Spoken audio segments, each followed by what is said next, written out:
Warning, the following presentation contains cold, hard truths that might change the way you think. Viewer discretion won't do you any good now. Several months ago, the highly anticipated sequel to The Last of Us was released. And the amount of people that disliked this game doesn't even bother me, compared to the amount of people who think that this is Ellen Page.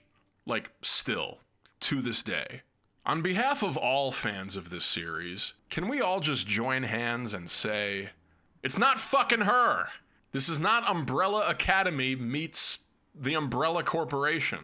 So stop being confused. Now, believe it or not, I had never played The Last of Us 1 or 2 until very recently. Yeah, please don't hate me.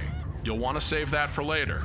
And unlike people who waited 7 years to play the sequel, I just played them both back to back. Well, to be clear, I did 2 playthroughs of the first one, followed by 2 playthroughs of the second one. I'm trying, guys. I'm trying very hard to repent. And this is right after coming off of Days Gone, another masterpiece. So I've done quite a lot of zombie killing lately. Is that too many zombies for 2020? Yeah, it probably is. But The Last of Us Part 1 was a game that pretty much 0 people disliked. You play as Joel, a hardened Texas-bred construction worker whose daughter was murdered, now trying to transport a girl named Ellie who carries an immunity to the cordyceps brain infection that has led to the zombie apocalypse. Unlike Resident Evil, Last of Us just keeps moving forward. There's not a whole lot of looking for keys or backtracking through hallways while staring at a map. In fact, there is no map. The game is refreshingly linear.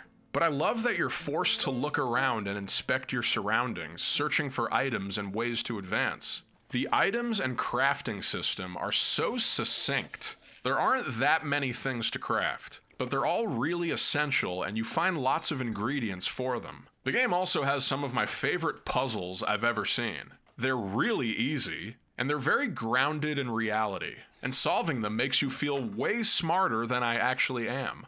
But the combat is where the real satisfaction comes from. Seeing Joel smash someone's face into the edge of a table, or just doing some plain old skull crushing, you feel like you're actually murdering someone, and it doesn't feel that good. You know, in a good way. The game is generally fucked up. Just seeing Ellie getting electrocuted was an image I really couldn't get out of my mind. And now you won't be able to either.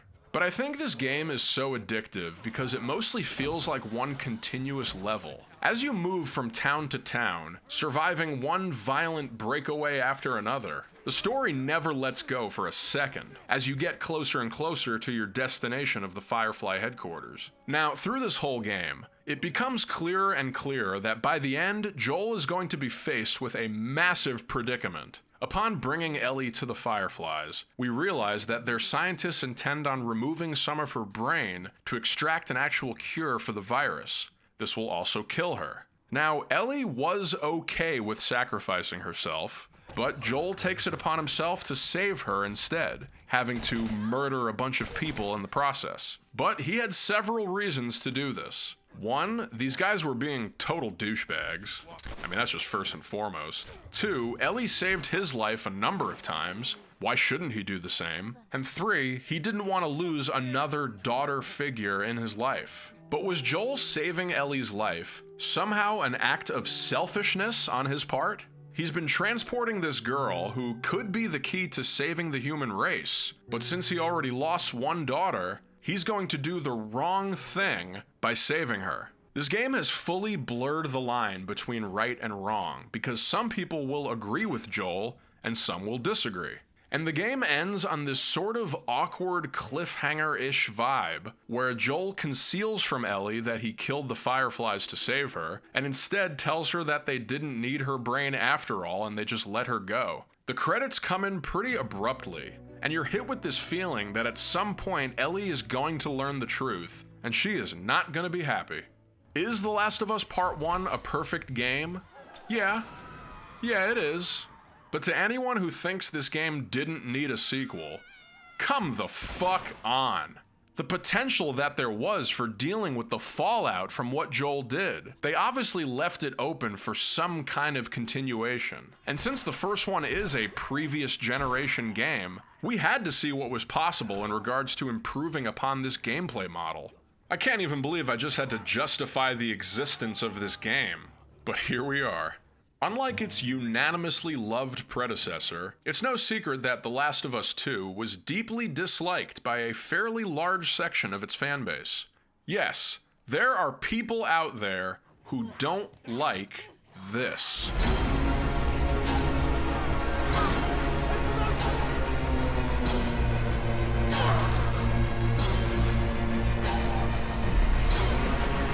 There are so many reviews out there for this game. It's a fucking landscape of opinions already.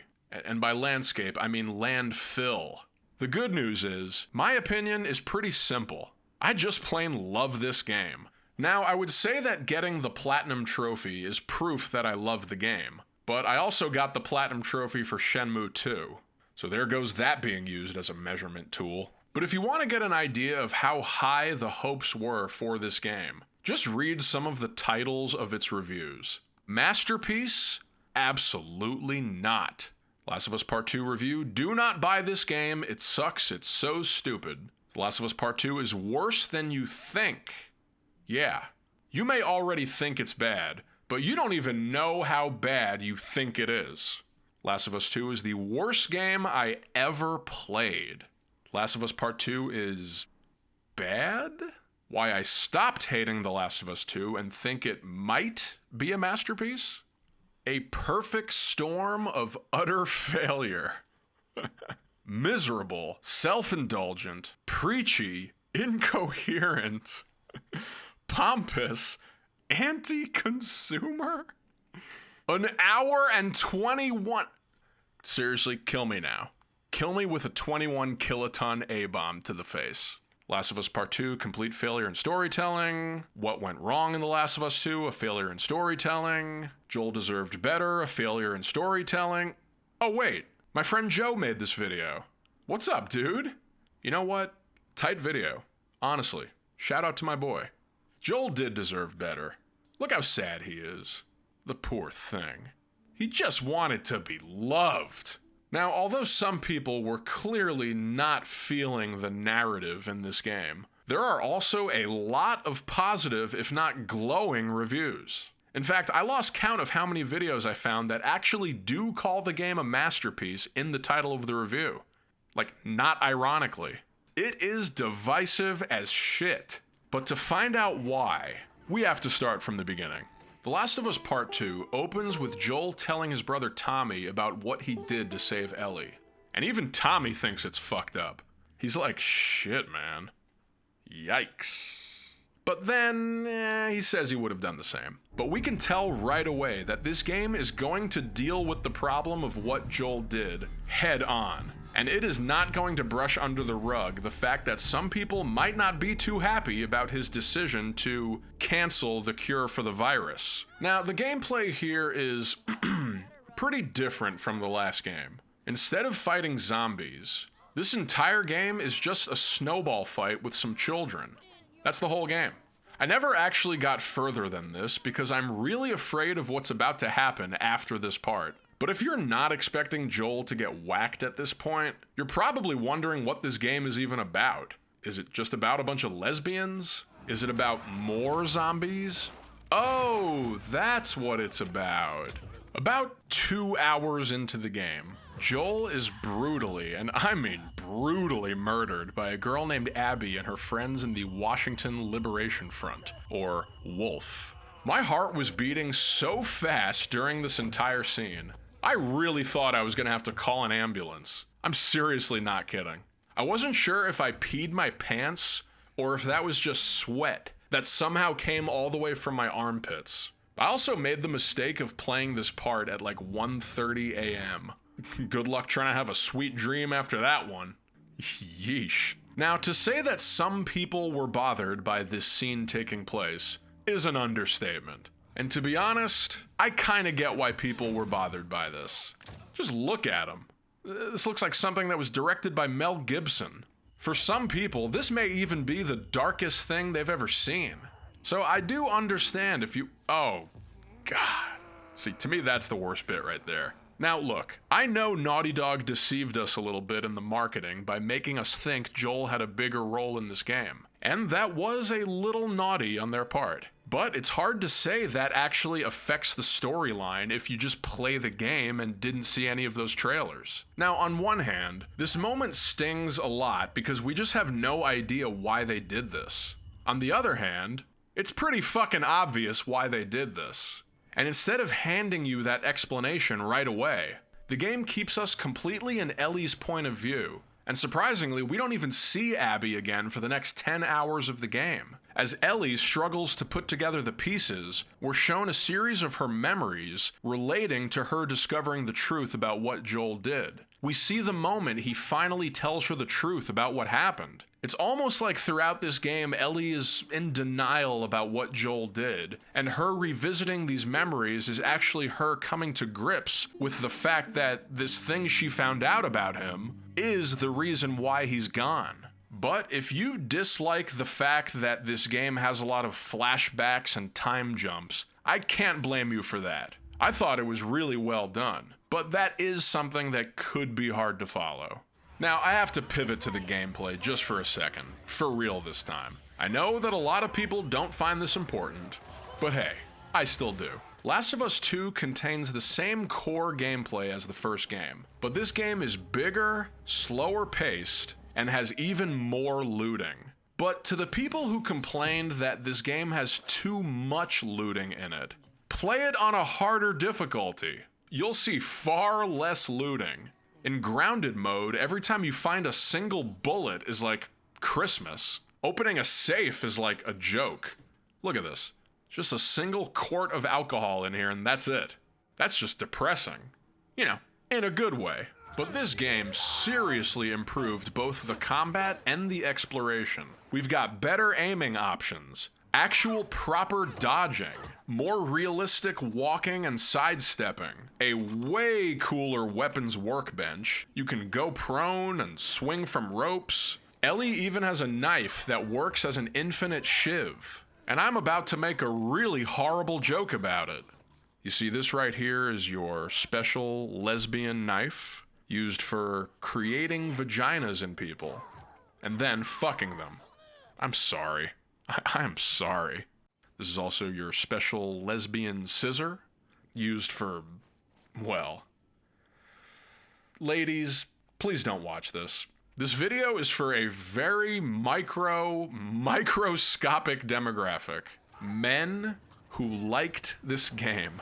In terms of the exploration, they've really kicked things up a notch in Part 2. You must explore in this game. There are so many optional hidden areas beautifully incorporated to be very easy to miss. I don't know what I love more, the interior or the exterior level design. Like, this right here is why I play video games.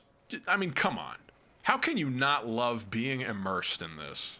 Ugh, I just want to get right in this grass, right on the ground, and just kiss it. Don't look at me, Dina. I'm just trying to take it all in. I never get tired of looking at Ellie actually pick up items and put them away, or take out a marker and circle a new location on the map. Just what the fuck? But here's the kind of detail that I really live for. Behind that truck! Yes, that's right. I am behind this truck, and I'm so impressed by the technical achievement that I'm not even mad. Look at this. You can actually play this guitar. Now I get to pretend I'm every douchebag at the party trying to get chicks. Hello, I've waited here for you.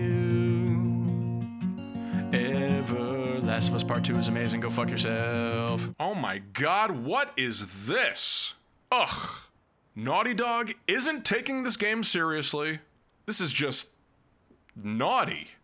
I'm having way too much fun here. Oh, Dina. Man, I've lost my mind. Now, let's cut the bullshit. Halfway through this game, you finally find Abby, or she finds you, and right when the showdown is getting hot, we stop and go back to Abby's past. I will admit, at first I found this a little frustrating.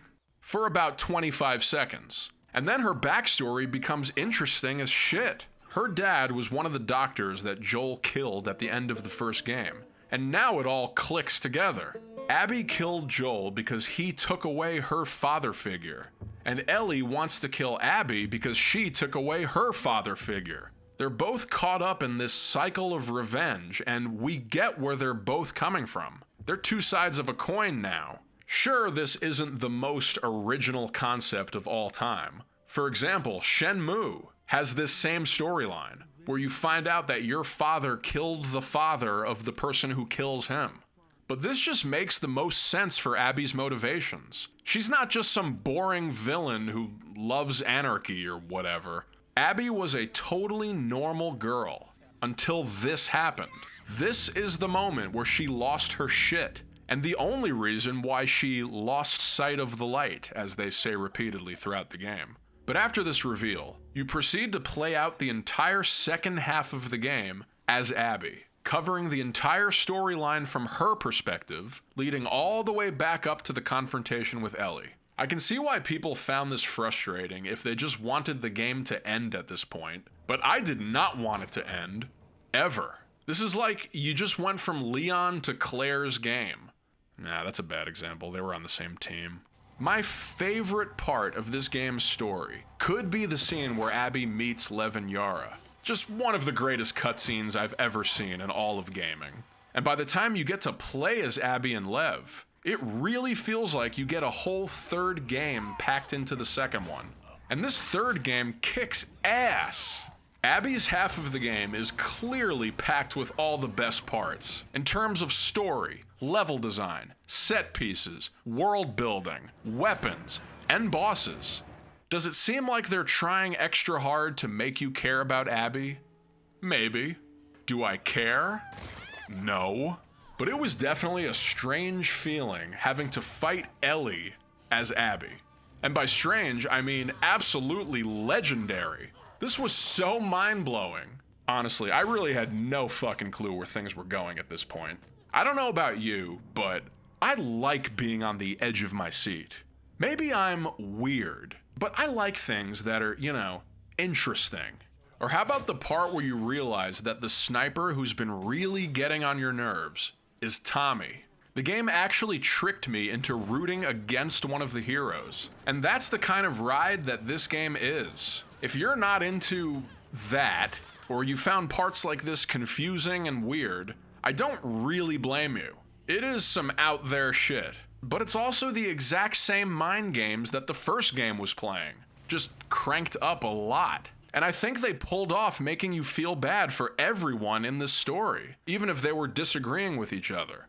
During my second playthrough, after knowing the full motivations of Abby and her friends, I felt awful when Ellie kills Mel and Owen. But some people just had no interest in rooting for Abby, no matter how cool her half of the game was, or how many redeeming things she did. And some people really exaggerated the amount that this matters in their life. In fact, the voice actress for Abby received numerous hate messages and death threats because of this game. I think that is the new rock bottom of gamer behavior. Come on, how can you not love playing as Abby? She's got the strength of a linebacker, but the face of a cheerleader? I think Abby's hot.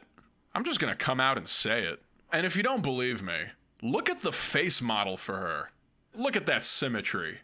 Objectively hot, but if you don't think Abby is at least an interesting character, you don't like characters. First, she does the most irredeemable thing imaginable. We're given a pretty decent reason why she did it. Then we see her lose everything. Her dad, her friends, her dog, her boyfriend, even her hair. I knew she was gonna lose that hair at some point. You can't maintain a nice French braid like that in a zombie apocalypse. Now that would have been unrealistic. I mean, I think I'm in love with her. Come on, imagine having her as your girlfriend. It'd be the greatest thing ever. Aside from the killing people part. Hey, it's not like Ellie is available. The knife and everything. Meanwhile, Ellie is just lame now. Oh god, can video games seriously go 2 seconds without making you herd sheep? Why does every game do this? Man, look at the scrot on that sheep. I'm telling you, this game was just too ballsy for people. You know, this part is actually really fun. You get to look at balls. Does this game even have zombies in it? I mean, I know it does, but they're such a background element. Are they really even zombies? Or are they just really dumb people who didn't like this game? I'm kidding. I'm kidding. I couldn't resist. I'm seriously kidding. But if you ever forget that this game has zombies in it, the unlockable character models are so fun to look at. The best thing to do is inspect the infected monsters in extreme close-up detail. Here we see some very sophisticated gentlemen and ladies. This man is just going for a walk. I don't even understand what's going on with some of these guys. Oh my god, what is that thing? I don't remember what part of the game you fight this in, but that is the creepiest thing in the game right there. Now, when Ellie decides to hunt down Abby one last time, what we really want is for Ellie to save her from whatever the fuck this guy is doing with his kidnapped victims. I seriously do not want to know. This game had enough traumatic lore as it is. But let me just say, the ending of this game hit me really hard. Abby and Abby, fuck! By the time we finally get to this long-awaited second showdown, you just want them to be friends and hug it out. And Ellie is really douching out right now. No female pun intended. But this was the only time I've ever played a final boss and just felt like my mother. Stop fighting, you two. Oh, this is horrible. Oh, I don't like this. Well, there goes her music career. But I actually get choked up at this moment right here. Right before Ellie is about to strangle drown Abby in pure rage, she once again thinks of Joel as motivation, but it has the opposite effect. It reminds her of his humanity, which reminds her of her humanity. It's really well done. The very ending of this game was just another series of hard-hitting, tear-jerking, nut-squashing moments. First, Ellie returns home and sees that Dina has left her. She was tired of her shit. She goes into her room to play guitar and can't because she's missing 2 fingers. I'm gonna slit my wrists. But then we see this incredible scene between her and Joel, where she sort of forgives him and apologizes for douching and scissoring out on him this whole time. Now, was this an actual memory, or just something she wishes happened? Either way, she decides to hang up the guitar, and in other words, finally let go of Joel. But what's really interesting is that this could also be the same exact thing that happened to Joel. We know there's the possibility that his wife left him in the past. We know he chose to hang up the guitar at some point, probably because it reminded him of someone he lost, probably his daughter. Ellie is really following in his footsteps. And if you look at it like that, this ending is like the ultimate tribute to Joel. Say what you will about the melancholic nature of this ending. I don't quite see it as the massive downer that a lot of people thought it was. Ellie gave into the darkness and lost pretty much everything, but it led to her saving Abby. Abby gave into the darkness and also lost everything because of it, but it led to Ellie saving her. Try to sit there and tell me that isn't some kind of form of good writing. Try. Both of these games blew my fucking mind. But Last of Us 2 blew me off this planet. It catapulted me into being a die-hard fan of this series. And now I can't get enough of it. I really hope there is a Last of Us 3. I don't foresee Ellie and Abby becoming best friends or anything like that. But it would be really interesting to hear what Tommy has to say about Ellie letting her go. I also have more faith than ever in their ability to create new characters in this universe that I actually give a shit about. And I'm sure there are still plenty of zombies for all of them to chew on. Maybe we'll get to play as Jackson all grown up, and he'll face off against Lev all grown up. And then it will really be like Shenmue. That's it. That was the one, guys. It's been real.